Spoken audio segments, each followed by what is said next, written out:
The alarm screamed through the research station at 400 hours, and Captain was already running toward the command center before his boots were fully laced. 3 years of monitoring dead space around a neutron star had taught him one thing. When the sensors went crazy, something very wrong was happening.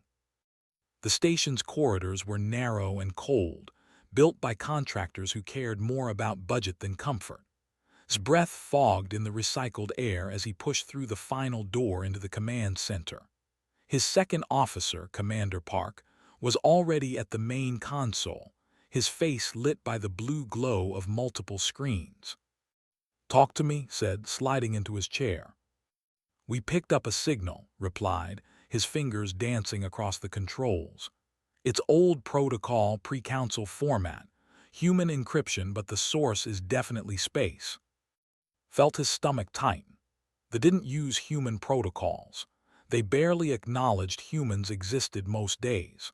For 200 years, they'd been the loudest voices demanding that Earth limit its military, restrict its expansion, and generally behave like a toothless pet in the galactic playground. "Can you clean it up?" asked. Worked in silence for several minutes, filtering out cosmic interference and boost the signal strength. When sound finally crackled through the speakers, it was a voice recognized. Ambassador, the only human diplomat that had reluctantly accepted on there. The message was broken, filled with static and interference, but the words that came through were clear enough to freeze everyone in the command center. "Under attack, they came from dark space. Millions of them, our fleets are gone, 3 defense platforms destroyed in the first hour. The swarm static drowned out several seconds. Consuming everything, biomass, technology, entire cities just gone. We have maybe days before more static. Breaking protocol. I know what we said about humans. I know what we demanded, but if anyone can hear this, we need help. God help us, we need the..." The message ended. The command center was silent except for the quiet hum of equipment. Replayed it 3 times, making sure he'd heard correctly. The who had spent 2 centuries treating humanity like dangerous children who needed constant supervision were asking for help.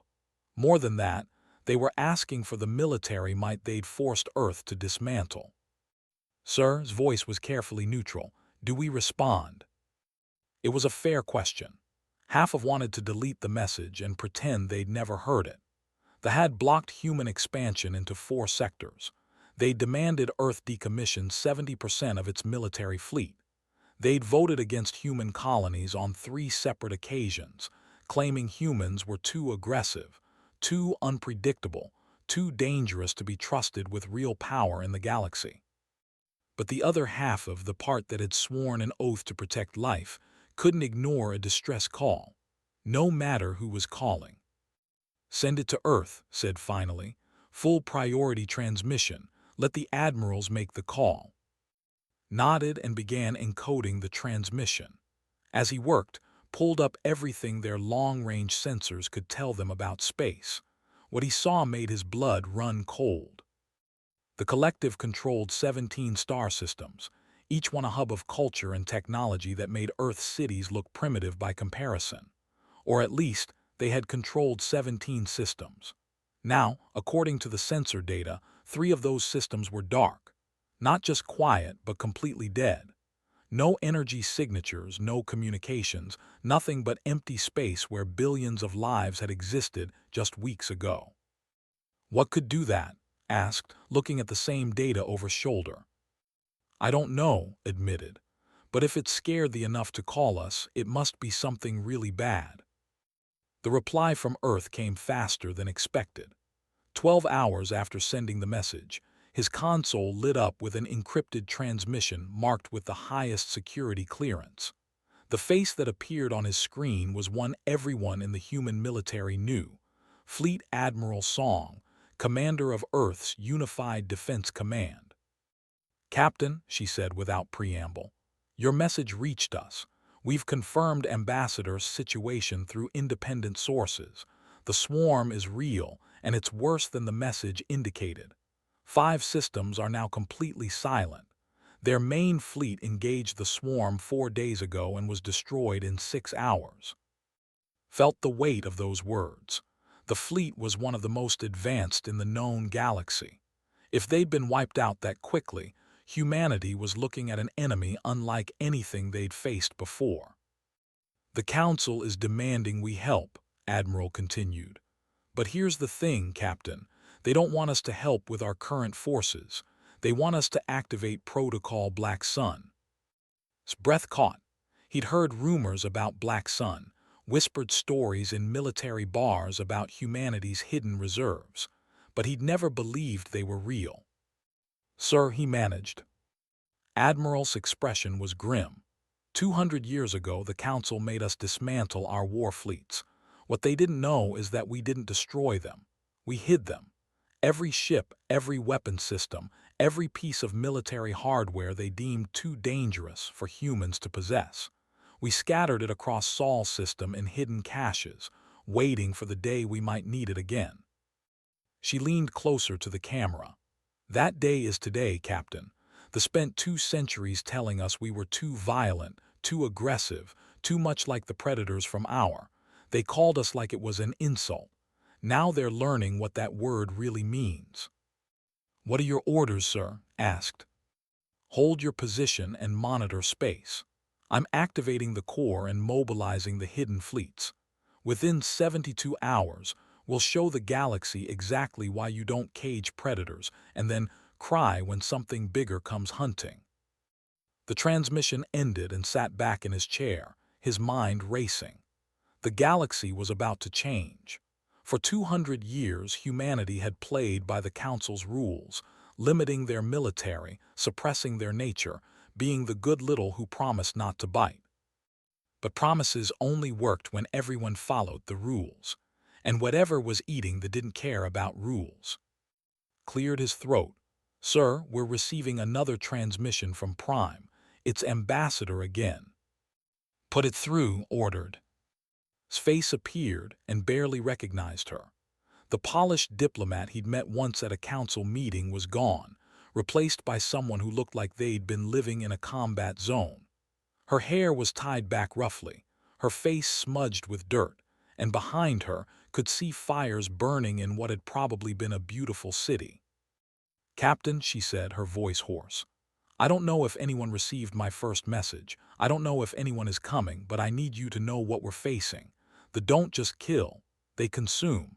They take everything, flesh, metal, technology, and they incorporate it. They're learning from every species they destroy. By the time they reach Earth, they'll be unstoppable. She looked directly into the camera and saw something in her eyes he'd never expected to see from a sympathizer. Hope. I spent 3 years here telling them that humans weren't monsters, that we'd evolved past our violent nature. I was wrong, Captain. I hope to God I was wrong. Because right now, we need monsters. We need humans to be exactly what the galaxy feared they were. The transmission cut out, leaving staring at a blank screen. Behind him was very quiet. Well, finally said, I guess they're about to find out what humans are really like when someone threatens our friends. Allowed himself a cold smile. Not our friends, they made that clear, but they're under our protection now, whether they like it or not. He turned back to his console and began preparing the station for what was coming. The galaxy had spent 2 centuries forcing humanity to be peaceful. Now they were about to learn that peaceful and harmless were very different things. The war engine was waking up, and it was very, very hungry. The emergency council session took place in the command center, buried 3 kilometers beneath the Swiss Alps. Fleet Admiral Song stood before a curved table where Earth's top military and civilian leaders sat in tense silence. Behind her, massive screens displayed the horror unfolding in space. 7 systems are now dark, reported, her voice steady despite the weight of what she was presenting. The swarm moves faster than any fleet we've ever encountered. They don't need supply lines, they don't need rest, and they don't negotiate. They simply consume and move on. Defense Minister Shin leaned forward, his weathered face grave. And they want our help. The same who spent 200 years neutering our military. Yes, sir, confirmed. The same ones who called us dangerous warmongers. The same ones who forced us to limit our fleet to defensive operations only. The same ones who voted against every human expansion proposal for the last century. Then let them burn, said Commander Ha of Naval Intelligence. His words were cold, but noticed several heads nodding around the table. She'd expected this reaction. Hell, part of her agreed with it. But she'd also spent 30 years in uniform learning one critical lesson. Principles mattered, even when they hurt. We could do that, said quietly. We could sit back and watch them get exactly what they deserve. There's a certain justice to it, I won't lie. She changed the screen display, showing a tactical map of the galaxy. Red markers indicated positions. Blue marked territory. Green showed human space. But here's the problem. Once the swarm finishes with they'll keep coming. There are 16 species between space and Earth. Based on current movement patterns, they'll reach human territory in approximately 8 months. By then, they'll have consumed 13 civilizations and incorporated all their technology. The room went very quiet. If we fight them now on worlds, we face an enemy that's already strong but not invincible. If we wait, we face an enemy that's absorbed the military knowledge of 19 species, including the WHO, for all their flaws, have weapons technology that exceeds ours in several key areas. Minister stood, moving to examine the tactical display more closely. You're saying this isn't about saving it's about stopping the threat before it becomes unstoppable. Exactly, sir. They called us like it was an insult. What they never understood is that don't survive by being nice. We survive by recognizing threats and ending them before they end us. Protocol Black Sun, the minister said, turning to face her. You really think it's time? Nodded. The hidden fleets, the weapons platforms, the core. Everything we stashed away while the council wasn't looking. It's time to show them why we're called.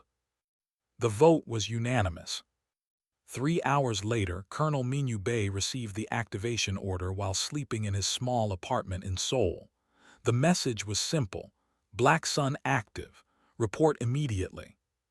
He'd been waiting for this message for 12 years, ever since he'd been recruited into the Corps. While the rest of humanity went about their peaceful lives, Minyu and thousands like him had trained in secret for the war everyone hoped would never come. His team assembled at a military base that officially didn't exist, hidden in the Australian outback. Minyu watched them arrive one by one, these soldiers who'd volunteered for something most humans couldn't imagine. There was Sergeant Jinna Lee, a combat medic who'd survived 3 weeks alone on a radioactive after her survey ship crashed. She'd walked out of that nightmare with 2 broken legs and a smile, having eaten things that would make most aliens vomit just from the description. Lieutenant arrived next, the weapons specialist who'd written 3 papers on primitive human warfare that had been classified immediately because they scared the review board. Believed that while lasers and plasma were fine, nothing quite matched the psychological impact of a good old explosive device. The rest of the regiment filed in, 200 soldiers who trained for combat in conditions that would kill normal humans. High-gravity worlds, toxic atmospheres, extreme temperatures, biological hazards. The Corps prepared for all of it. Listen up, Minyu addressed them, his voice carrying across the hangar. They are under attack by something called the Swarm. The same who've been treating us like violent children for 2 centuries are now begging for help. We could let them die. A lot of people on Earth think we should. He paused, meeting the eyes of his soldiers. But we're not going to do that. We're going to save them, not because we like them, not because they deserve it, but because it's our job. We protect life, even when that life has been insulting us for generations. Besides, called out, getting a few laughs, someone needs to show these aliens what real soldiers look like. Exactly, Minyu agreed.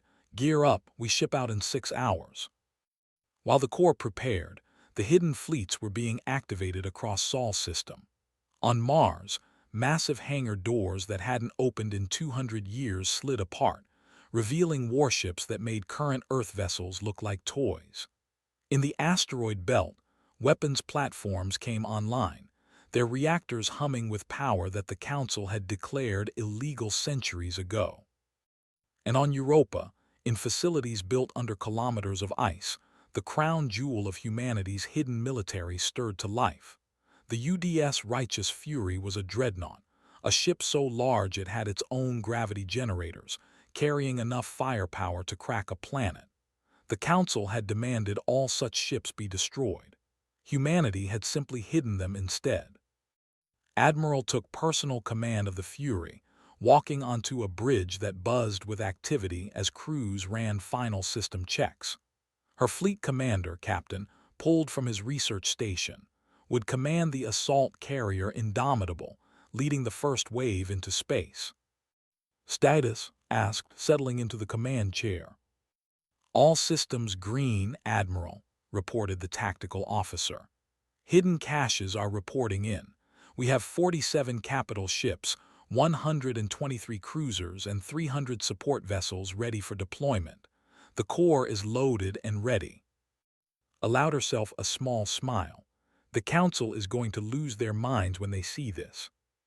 If they live long enough to see it, her XO noted grimly. "Fair point. Helm, set course for Prime. Maximum burn. Let's show these aliens what happens when you wake up a sleeping." Meanwhile, on Prime, Ambassador was fighting a losing battle against exhaustion. She'd been coordinating civilian evacuations for 4 days straight, catching sleep in 20-minute intervals when her body literally couldn't function anymore. The capital city was a mess. Half the city was on fire from bombardment. The other half was filled with refugees streaming in from the outer territories, and everywhere there was fear. Had never seen the afraid before. They were usually so composed, so certain of their superiority. Now they huddled in shelters, their elegant features twisted with terror as the ground shook from impacts. "Ambassador," called First Minister in, the leader who'd reluctantly allowed her to stay on his world. "Have your people responded?" Wanted to lie to give him hope, but she'd learned that hope built on lies collapsed fast. "I don't know, Minister. I sent the message. If Earth received it, they're probably debating whether to help the people who've been insulting them for 200 years. N flinched. "We were wrong about humans, I see that now. We thought we were civilized and you were dangerous. But when real danger came, our civilization didn't save us." "You weren't wrong to want peace," said. "You were wrong to think that wanting peace meant humanity wasn't capable of terrible things. We are capable. That's what makes our choice to be peaceful meaningful." An explosion rocked the building, sending dust raining from the ceiling. N looked up at the shaking walls and then back at. "I hope your people choose to be terrible on our behalf, Ambassador, because gentle won't save us now." Communicator suddenly beeped with an incoming transmission on a military frequency she'd never used before. Her hands shook as she accepted it. Admiral's face appeared, stern and beautiful and absolutely terrifying in her military uniform. "Ambassador, this is Admiral Song of the UDF Righteous Fury. We received your message. We're coming to get you." Felt tears streaming down her face and didn't bother to hide them. "How long?" 72 hours to space. We're bringing the Corps, the hidden fleets, and every piece of hardware the Council made us promise to destroy. Tell them to hold on. Tell them the monsters are coming." "Admiral," said, her voice breaking, "thank you." "Don't thank me yet, Ambassador. We're about to show the galaxy what humanity looks like when we stop being polite. It won't be pretty, but it will be effective." The transmission ended and turned to find N staring at her. "They're coming," she said simply. "How many ships?" he asked. "I don't know, but I know humans. When we finally decide to fight, we don't do it halfway." Outside, the sky burned with ships entering the atmosphere. Inside, for the first time in days, felt something like hope. The galaxy had spent 2 centuries forcing humanity to be peaceful. They were about to learn that peace was a choice humanity made, and choices could always be unmade. The human fleet dropped out of faster-than-light travel at the edge of the system, and every alien sensor in range went absolutely insane. Captain stood on the bridge of the Indomitable, watching the tactical displays fill with data. What he saw made his chest tighten. The swarm had turned Prime's orbit into a nightmare.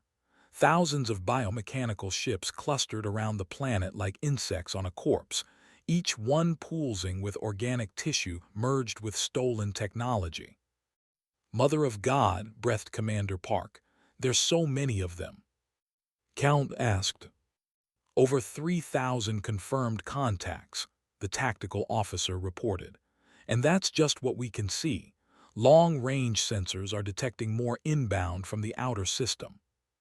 Admiral's voice came through on the command channel, calm despite what they were facing. "All ships, this is actual." The thought they could negotiate with this threat. They thought civilization would save them. Let's show them what do when civilization fails. The human fleet began its attack run, and they responded immediately. Bioships broke from their orbital positions, moving to intercept with speed that made stomach drop. But humanity had spent 200 years preparing for a war the galaxy hoped would never come. "Weapons free," ordered. "Target the largest clusters, let's thin them out." The Indomitable's main guns opened up, and watched with satisfaction as rounds moving at a fraction of light speed tore through vessels. Explosions bloomed across the void, but for every ship destroyed, 2 more took its position. "They're not afraid," observed. "They're not even trying to dodge." "Because they've never fought humans before," replied. "They don't know they should be afraid. Let's teach them." The fleet pushed deeper into the system, and the real battle began. They had consumed advanced species, incorporated their weapons and tactics. But they'd never fought a species that had evolved dodging predators, climbing trees to escape death, and learning that the best defense was often a very aggressive offense. Human ships moved in patterns that would have been suicide for any other species.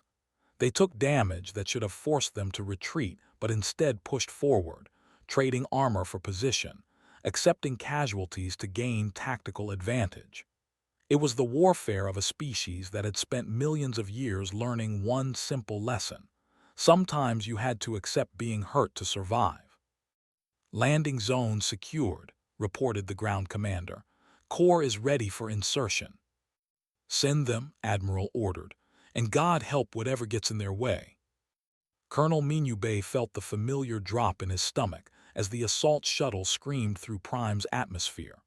Around him, his regiment sat in powered armor designed for worlds with 3 times Earth's gravity, carrying weapons that fired solid ammunition because lasers could be adapted too. But kinetic energy was kinetic energy. 60 seconds, the pilot announced. Minu checked his tactical display. The landing zone was hot. Forces had detected their approach and were moving to intercept. Good. Let them come. The Corps had trained for this their entire lives. The shuttle hit ground hard and the rear ramp dropped. Minu was first out, his boots hitting alien soil, his rifle already up and tracking targets. What he saw made even his experienced eyes widen. They weren't just organisms. They were nightmares made real. Creatures that were part insect, part machine, part something that shouldn't exist. They moved in swarms, each one linked to the others in a network that made them move like a single being with 1,000 bodies. "Contact," Sergeant Ginali shouted and opened fire. The battle that followed was brutal and short. They rushed the human positions with the confidence of a species that had conquered 17 star systems. They learned their mistake in the first 30 seconds. Human soldiers didn't break when overwhelmed. They'd evolved on a planet where everything bigger wanted to eat them, everything smaller wanted to poison them, and the weather itself tried to kill them regularly. Being outnumbered wasn't terrifying. It was Tuesday. Minu's rifle barked steadily. each round finding a target. Beside him, Lieutenant was using a weapon that would have made the Galactic Council faint, a modified grenade launcher that fired explosive rounds designed to cause maximum psychological impact. The explosions were loud, messy, and deeply effective at breaking up formations. "They're trying to flank us," reported calmly, as if discussing the weather. "Let them try," Minyu replied. "Jinnah, take second squad and show them why flanking is a bad idea." Jinnah grinned behind her helmet and moved out with her team. The creatures attempting the flank discovered that human soldiers were just as comfortable fighting in close quarters as at range. Maybe more comfortable. Humans had invented hundreds of ways to kill things up close, and the Corps had trained in all of them. The landing zone was secured in 20 minutes. They had lost 200 organisms. The humans had lost 3 soldiers, all of whom had died doing maximum damage before going down.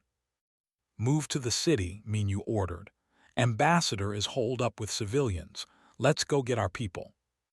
The march through was like walking through a war zone from Earth's ancient history. Buildings burned, bodies lay in the streets, and everywhere the swarm was consuming anything organic. But now they were learning something new. Not all prey accepted being eaten quietly. They found Ambassador in a government building that had been converted into a fortress. She was coordinating evacuation efforts, her diplomatic clothes replaced with practical gear, her face streaked with dirt and exhaustion. When Minyu and his team burst through the door, she actually laughed. "You beautiful, terrifying bastards, you actually came." "We're human," Minyu said simply. "We take care of our own, even when they're stuck on alien worlds with people who don't like us very much." "About that," came a new voice. First Minister N approached, his elegant features showing a mix of relief and shame. "Colonel, I owe your species an apology that is centuries overdue." "Save it for after we win," Minyu replied, not unkindly. "Right now, I need to know how many civilians you have and where they are concentrated." 300,000 civilians answered, mostly in shelters throughout the city. They are thickest in the industrial sectors. They're consuming the factories, taking the technology. Minyu pulled up a tactical map on his display. "We can hold the civilian sectors with 2 companies. That leaves me with 8 companies to deal with the industrial zone." "Colonel," N said hesitantly, "there are estimated to be 50,000 organisms in that sector. You have, what, 2,000 soldiers?" 1,600, Minyu corrected. "But we're humans. We don't fight fair. Lieutenant, how many explosives did we bring?" His grin was audible even through his helmet. "Enough to make the council really, really angry, sir." "Perfect. Here's what we're going to do." While Minyu planned the ground assault, Captain was dealing with the orbital battle. The fleet had adapted quickly, learning human tactics and adjusting their formations. But adaptation took time, and humans were very good at killing things before they could adapt. "Sir, detecting a large mass moving in from the outer system," the sensor operator reported. Jesus, it's huge." Its display showed a vessel that dwarfed everything else in the system. A hive ship, probably, carrying millions of organisms and serving as a mobile factory for creating more. "That's our priority target," Admiral announced over the command channel. "Captain, your carrier and 3 cruisers will hit it from the flank. Draw its attention. I'm bringing the Fury in for a direct assault." "Admiral, that thing probably has weapons that could crack a moon," protested. "Probably," agreed. "But it's never faced a pissed-off human dreadnought. All ships attack formation Sierra 7. Let's kill this thing." The attack was coordinated chaos. Human ships moved in patterns that seemed random, but were actually carefully calculated to divide the attention. The hive ship fired weapons that were terrifyingly effective, burning through shields and armor like paper. But every shot it took at one human ship meant it wasn't shooting at another. And then the righteous Fury arrived, punching through the formation like a hammer through glass. The dreadnought's main gun fired, and watched in awe as a beam of pure energy carved through the hive ship's hull. "All ships concentrate fire on that breach," ordered. "Pour everything into it." The human fleet obeyed, sending missiles, rounds, and energy weapons into the wound the Fury had opened. For a moment, nothing happened. Then the hive ship began to break apart, explosions rippling through its massive bulk as secondary systems failed. When it finally died, the explosion lit up the entire system, and suddenly the fleet began to withdraw. They weren't retreating in panic. The swarm didn't panic, but they were reassessing. They'd encountered an enemy that hit harder than expected, absorbed damage that should have stopped them, and killed a hive ship that had been considered unstoppable. "Forces are pulling back to the outer planets," Tactical reported. "They're regrouping." "Let them regroup," Admiral said. "We've just taught them that humans are dangerous. Now let's teach them that we're persistent. Captain, work with the ground forces. Get those civilians evacuated. We're not leaving anyone behind." On the ground, Minu's plan was working perfectly. The industrial sector was a maze of factories and warehouses, perfect terrain for the kind of fighting humans excelled at. His teams moved through the ruins, setting up explosives, creating kill zones, and generally making this life miserable. Sergeant Jinnah Lee led a rescue team into a particularly infested sector where 300 children were trapped in a collapsed shelter. The had surrounded the building, clearly planning to consume everyone inside. "Really bad idea," Jinnah muttered, checking her ammunition. "Threaten kids around humans, see what happens." What happened was that Jinnah and her squad went through that force like a hot knife through butter. They used tactics that were older than covering fire, and maneuver, overwhelming aggression, and in 30 minutes the area was clear. When Jinnah walked into the shelter, covered in alien gore but grinning, the children stared at her like she was a monster. Then the oldest child, maybe 10 in human years, smiled and said, "You're the—" "Yeah," Jinnah agreed. "We are, and we're here to take you somewhere safe." As the evacuation continued and the battle raged, they began to understand something they'd spent 2 centuries denying. Humans weren't dangerous because they were uncivilized. They were dangerous because they were very, very good at violence when violence was needed. And right now, violence was very much needed. 3 weeks after the liberation of Prime, Fleet Admiral Song stood before the Galactic Council and watched them squirm. Representatives from 40 species filled the council chamber, and every single one of them looked uncomfortable as the battle recordings played on the massive screens behind her. "The human forces exceeded all engagement parameters," complained Council Speaker, a species that looked like a giant mantis made of crystal. "Your ships absorbed damage that should have destroyed them. Your soldiers accepted casualty rates that would have broken any civilized military. Your tactics were brutal." "They were effective," replied coolly. "Prime is still standing. Over 2 million civilians were evacuated. The hive ship was destroyed. You asked for help. We provided it." "You provided violence," another counselor snapped. "The galaxy asked humans to be peaceful, and at the first opportunity, you unleashed weapons we thought were destroyed." Felt her patience wearing thin. "You forced us to be peaceful. There's a difference. And yes, we hid our weapons. Because unlike you, we learned from history that the universe is dangerous and sometimes civilization isn't enough. Sometimes you need soldiers who know how to break things." "This is exactly why humans are restricted," insisted. "You prove our point. You're too dangerous, too aggressive." "You're welcome," interrupted, her voice sharp enough to cut steel. "For saving billions of lives, for stopping a threat you couldn't handle, for doing the dirty work your civilized military wasn't capable of doing." The council chamber went silent, let the silence stretch, then continued in a quieter but no less firm voice. "They didn't stop at Prime. They're consuming 17 star systems. Every day we wait, they get stronger. So here's what's going to happen. The human fleet is going to hunt them down. We're going to take back every system they've stolen, and you're going to get out of our way and let us work. And if we refuse, asked stiffly, then you'll watch from a safe distance while they do what we do best, your choice. The council voted to allow human military operations, though several members made their displeasure clear. Didn't care. She'd stopped caring what the galaxy thought of humans about the time they demanded Earth dismantle ships that could have prevented this whole mess. The campaign that followed became known as the March.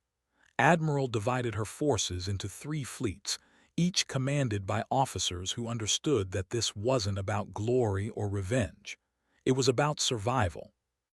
Captain led Fleet Delta, 12 capital ships and support vessels, into the system, where they had consumed a species called the Anthros. What his fleet found was horrifying. Entire cities had been stripped down to bare rock.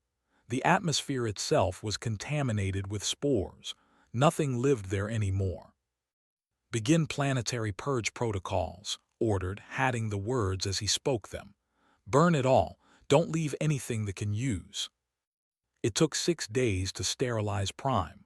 The planet would never sustain life again, but it also wouldn't serve as a breeding ground. Sometimes was learning, saving the galaxy meant destroying parts of it.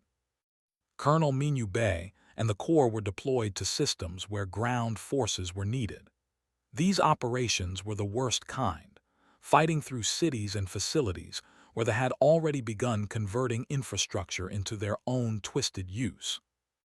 On station, an orbital facility that had been a trading hub for 8 species, Minyu's regiment encountered something new.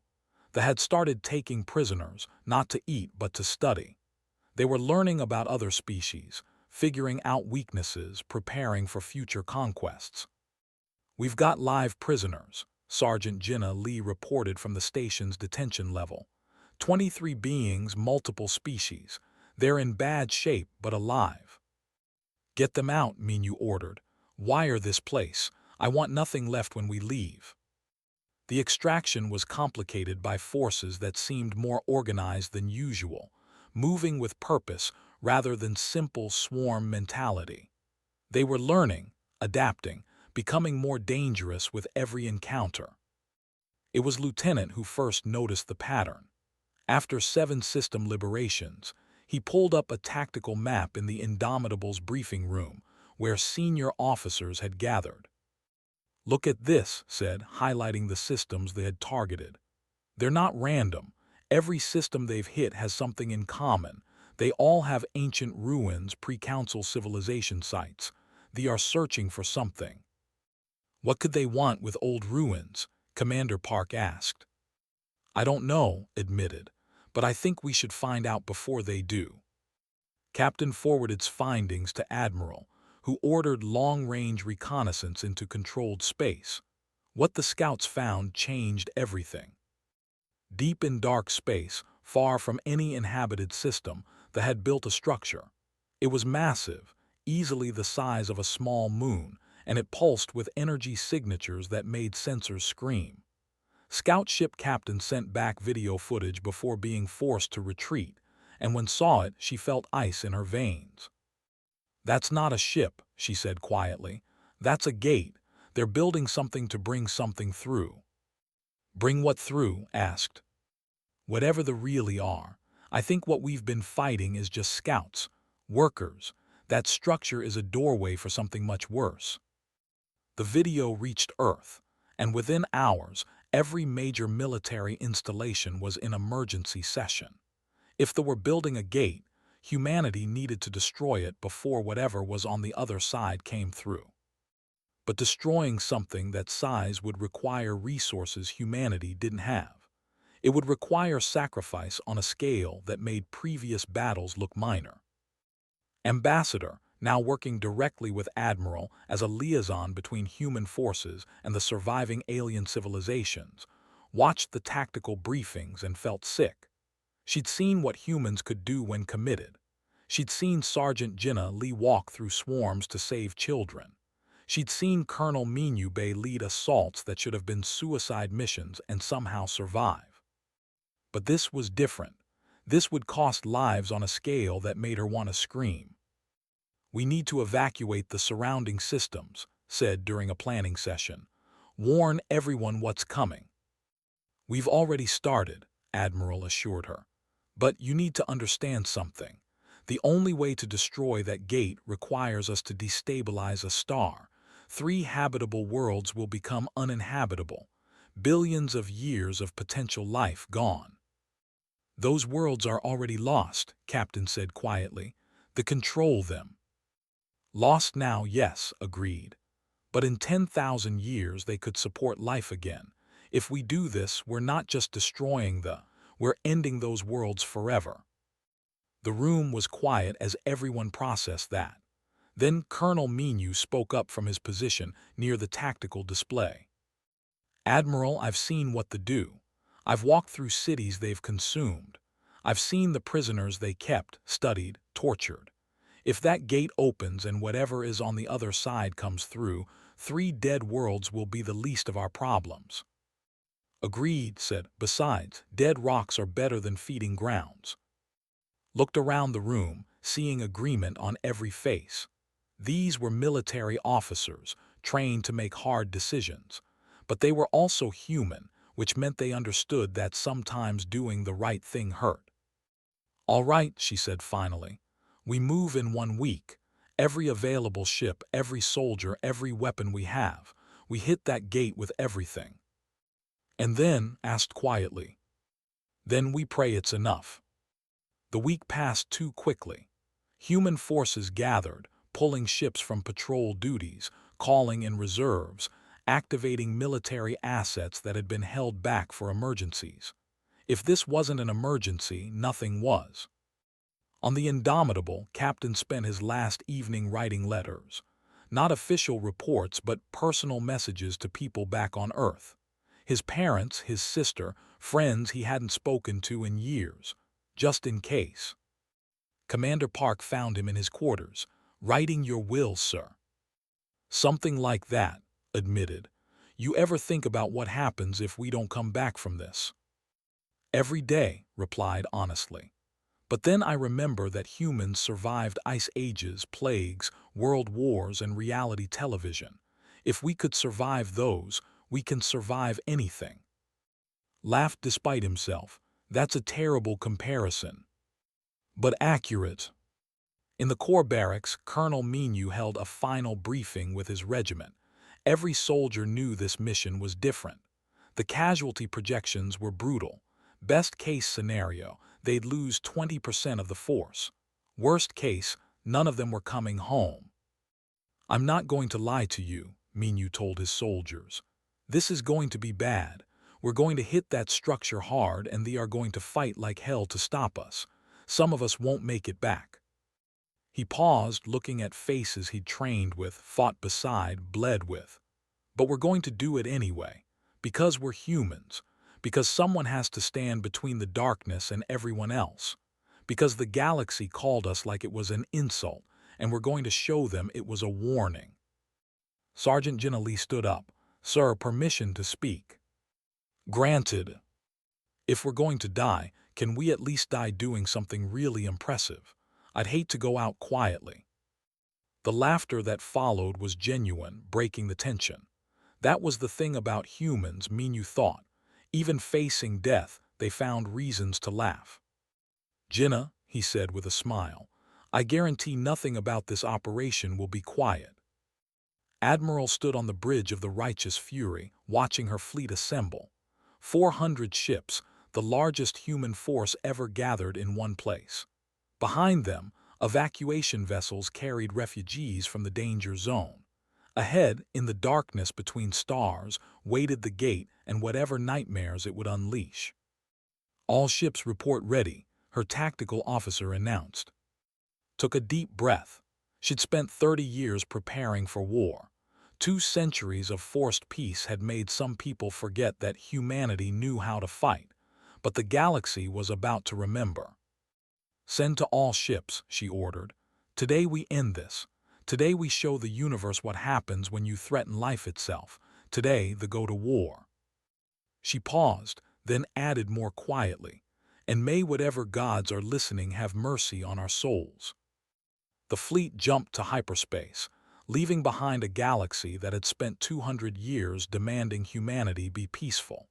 They were about to learn that peaceful and weak were very different things. The human fleet dropped out of hyperspace at the edge of the dark space region, and for a moment, everyone just stared at what they had built. The gate was enormous, a structure of metal and organic tissue woven together in patterns that hurt to look at. It pulsed with purple energy, and through the center, space itself seemed to bend and twist. Whatever was on the other side was trying to push through, and the gate was almost complete. "Fleet detected," the tactical officer reported. "Counting. Jesus, over 8,000 vessels. They've been waiting for us."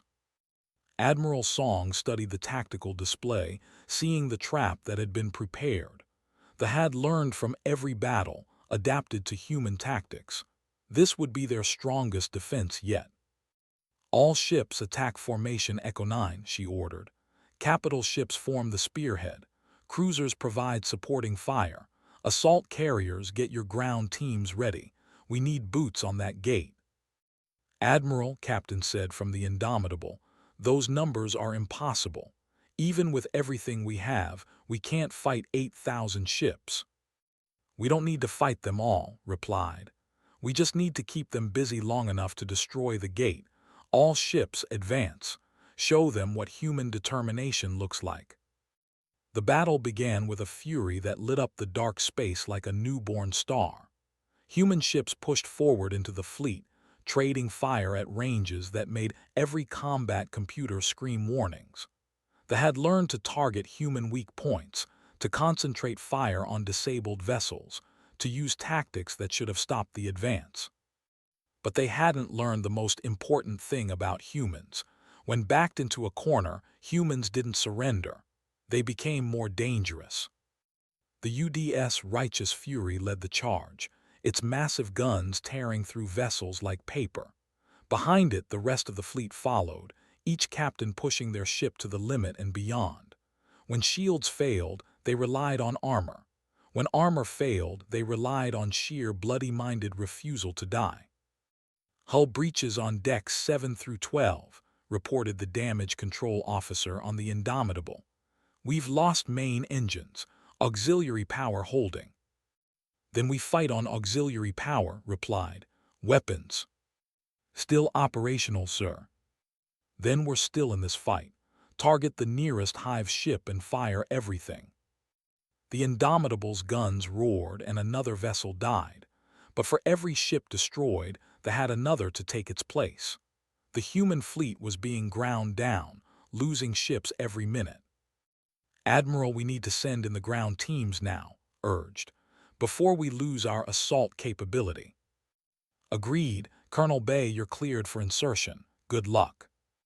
Colonel Minu Bay felt the familiar drop as his assault shuttle launched from the carrier bay. Around him sat the Corps, or what was left of it. 3 weeks of constant combat had reduced the regiment to half strength, but those who remained were the toughest, meanest, most stubborn soldiers humanity had ever produced. "Listen up," Minu called over the squad frequency. "Our mission is simple. Get inside that gate, plant the gravity spike, and get out. The spike will create a temporary singularity that'll tear the gate apart from the inside." "What's the exit plan, sir?" asked one of the younger soldiers. Sergeant Jinnah Lee laughed darkly. "Exit plan? Kid, we're humans assaulting an alien superstructure in the middle of a space battle. The exit plan is try not to die. And if you do die, take some of them with you." "What she said," Minu agreed. "But let's try to make it out alive. I'd hate to miss the victory party." The shuttles screamed toward the gate, dodging fire and debris from the space battle raging around them. 3 shuttles were destroyed before reaching the structure. The survivors crashed through defensive barriers and breached the hull in a dozen locations. Minu's team entered a corridor that was part spaceship, part alien hive. Walls pulsed with organic tissue, and the air was thick with spores that would have killed most species. but human lungs had evolved breathing air filled with volcanic ash, pollen, and pollution. A few spores weren't going to stop them.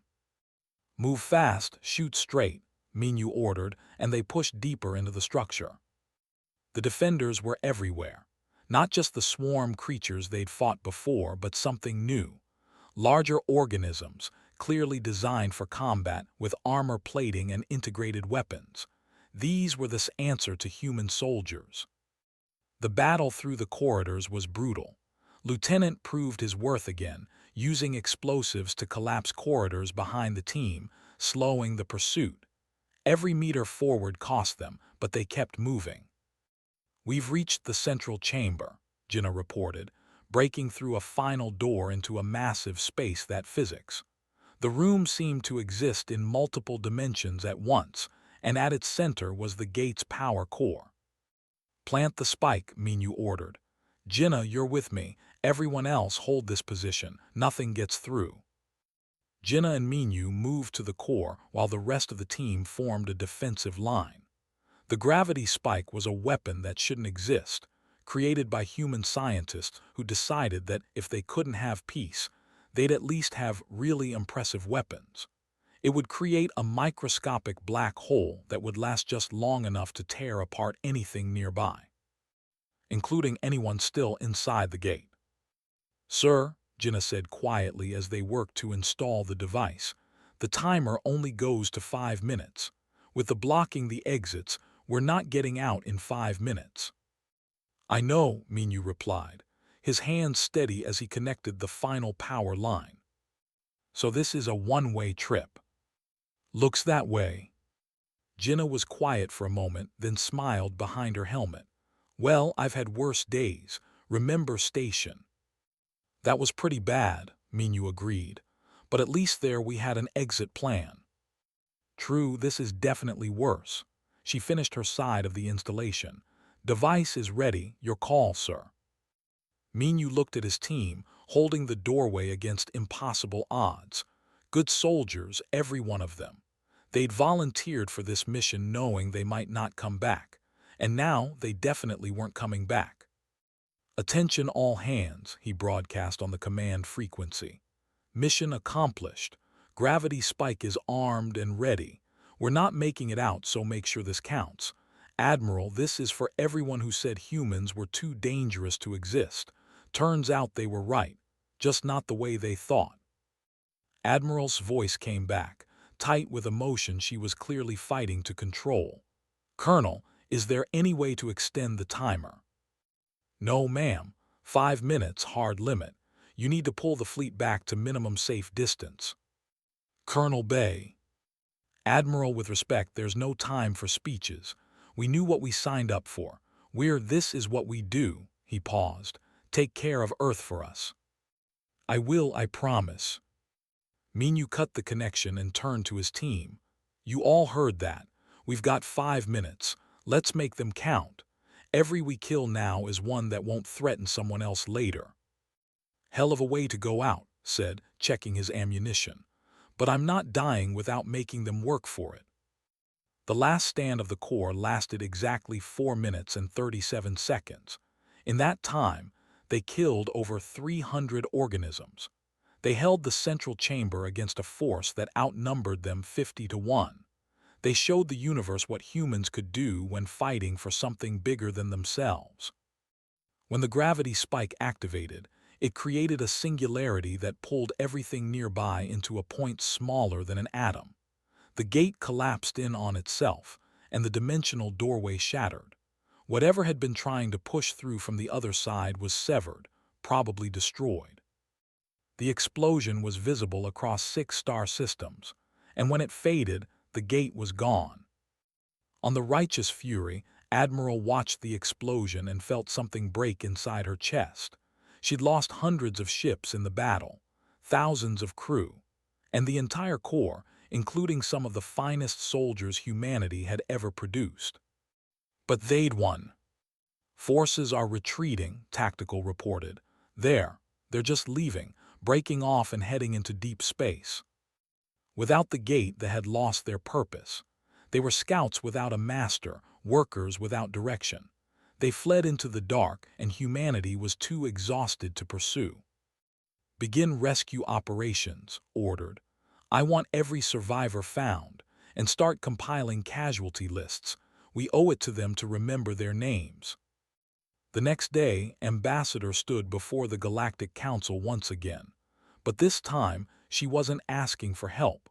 She was delivering a message. "They are broken," she began, her voice carrying across the silent chamber. "The gate is destroyed.